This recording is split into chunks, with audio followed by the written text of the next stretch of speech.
Khalid bin Walid memiliki nama asli Abu Sulaiman Khalid ibnu Al-Walid ibnu Al-Mughirah Al-Makhzumi. Ia lahir pada tahun 585 Masehi atau sekitar 17 tahun sebelum masa pembangunan Islam. Sesuai dengan tradisi kaum Quraisy pada zaman itu, Khalid yang baru lahir dikirim ke sebuah suku Baduy di gurun. Ia dirawat oleh ibu angkat hingga berumur 5-6 tahun sebelum dikembalikan ke orang tuanya di Mekah. Khalid bin Walid lahir pada tahun 592 Masehi. Ia merupakan anak dari pasangan Walid bin Mughirah dan Labbah As-Saghri binti Al-Haris ibnu Harb. Ayahnya berasal dari Bani Makhzum, salah satu marga terkemuka di kalangan suku Quraisy. Khalid bin Walid merupakan salah seorang pemimpin yang paling berkuasa di antara orang-orang Quraisy. Paman-pamannya juga tergolong sebagai kaum yang terpandang di Quraisy. Ayah Khalid bin Walid memiliki kebun buah-buahan yang membentang dari Mekah sampai Taif. Berdasarkan silsilahnya, ia bersaudara dekat dengan Rasulullah Shallallahu Alaihi Wasallam. Ini dikarenakan Sayyidah Maimunah yang merupakan istri Rasulullah adalah bibinya dari pihak ibu.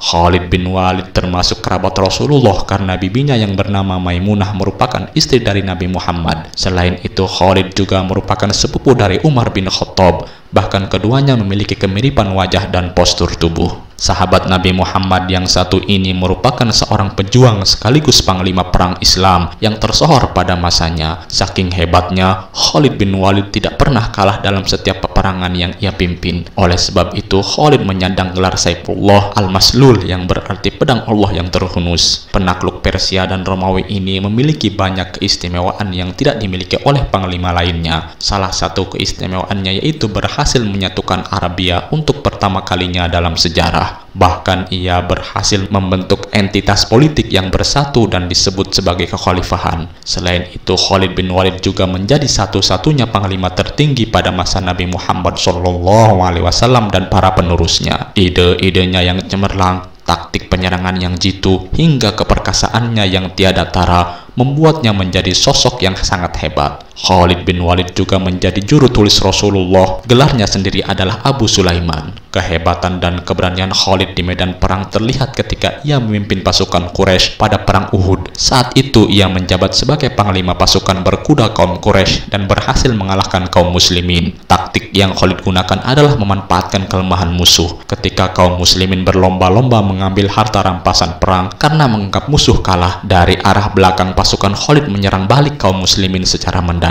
Serangan itu membuat pasukan muslimin kalah telak dan kemenangan menjadi milik kaum Quraisy. Usai perang Uhud, Khalid bin Walid menyatakan diri masuk Islam. Dengan demikian, jabatan yang ia peroleh sama seperti sebelumnya, yaitu panglima perang. Khalid bin Walid tidak pernah mengalahkan Rasulullah Shallallahu Alaihi Wasallam. Setiap perang yang dipimpin, Khalid berhasil memperoleh kemenangan. Prestasi tersebut kian berlanjut hingga masa pemerintahan Abu Bakar. Kala itu Khalid ditugaskan untuk memperluas wilayah Islam dan membuat kalang kabut pasukan Romawi dan Persia. Pada era Nabi Muhammad, pertempuran yang dipimpin oleh Khalid bin Walid ialah Perang Mut'ah, pembebasan Mekah, pertempuran Hunain, pengepungan Taif, pertempuran Tabuk, dan Haji Wada. Ketika perang Mut'ah, Khalid kehilangan 9 pedangnya. Inilah yang menyebabkan dirinya memperoleh gelar pedang Allah yang terhunus oleh Rasulullah. Sementara itu, pada peristiwa pembebasan Mekah atau Fatu Mekah pada tahun 630 Masehi, Khalid bin Walid memiliki andil yang cukup besar dalam mengobarkan semangat pasukannya. Kemudian di era Khalifah Abu Bakar, Khalid bin Walid memimpin sejumlah pertempuran seperti pertempuran Riddah, pertempuran Yamamah, serta penaklukan Persia dan Romawi. Sejak Rasulullah wafat, banyak kaum muslim yang keluar dari Islam atau murtad. Selain itu, banyak juga yang mengaku sebagai nabi selanjutnya dan kemudian diberantas oleh Khalifah Abu Bakar. Salah satu pemberantasan tersebut dilakukan melalui pertempuran Yamamah yang melawan Musailimah Al-Kadzab, seseorang yang mengaku nabi. Dalam pertempuran Yamamah, pasukan muslim di bawah pimpinan Khalid berhasil mengalahkan kaum murtad yang jumlahnya lebih banyak 3 kali lipat ketimbang jumlah pasukan muslimin. Sementara itu, ketika penaklukan Persia dan Romawi, Khalid bersama 18.000 pasukan muslim berhasil menguasai wilayah Persia dengan cepat. Bahkan ia meraih 4 pertempuran secara berturut-turut dengan cepat, yaitu pertempuran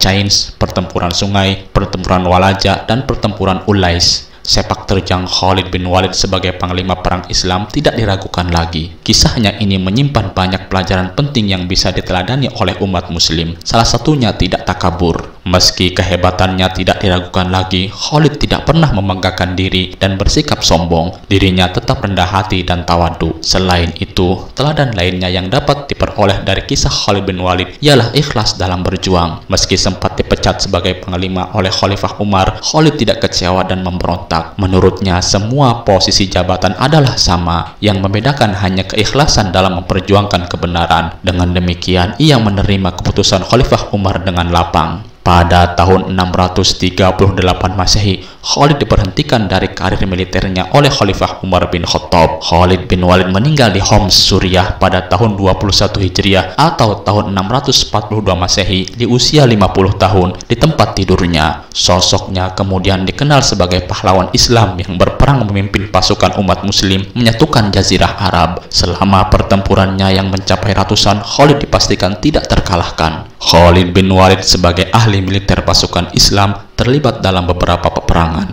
yaitu Perang Yarmuk, Pertempuran Mu'tah, Perang Riddah, Perang Persia, Mesopotamia, Perang Suriah, Perang Romawi, Pertempuran Walaja, Pertempuran Yamamah, Pertempuran Ulais, Pertempuran Firos, Perang Romawi Timur dan Arab. Itulah tadi kisah singkat mengenai Panglima Perang Khalid bin Walid. Semoga bermanfaat. Assalamualaikum warahmatullahi wabarakatuh.